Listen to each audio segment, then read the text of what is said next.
I'm here to introduce you to a great lady who's going to be leading your terrific organization.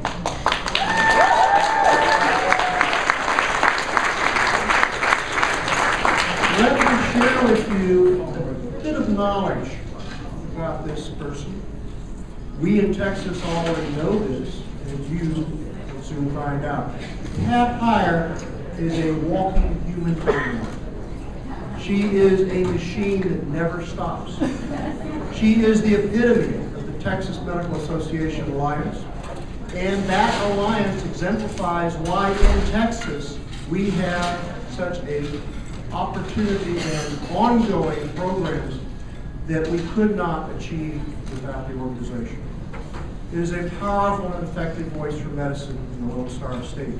Whether it be public health outreach or political organizing, Pat Hyer is not afraid to get her hands dirty and her feet to hurt. She is a leader and a frontline woman. As an active member of the Texas Fort Worth Immunity Alliance, she has been involved in the immunization of literally hundreds of thousands of children in Fort Worth. And she has also walked the blocks, stuffed the envelopes, made the telephone calls that helped Dr. Michael Burgess, a then relatively unknown obstetrician gynecologist, achieve an upset victory in 2002.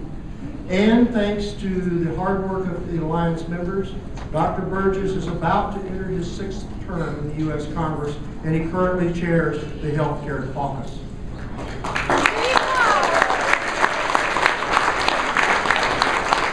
Dedicated, hardworking, and effective, that's Pat Hyer.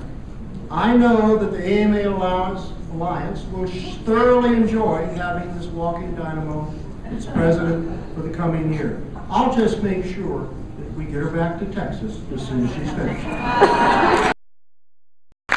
Well, thank you. This is just an honor, and it's just a pleasure to be here. I'm going to take just a moment and set the scene.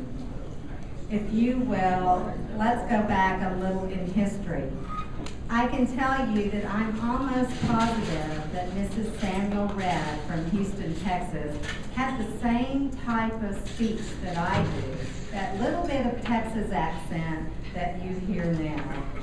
But the timeline was 1920, the 19th Amendment to the Constitution, granting women the right to vote, was signed into law on August 26th.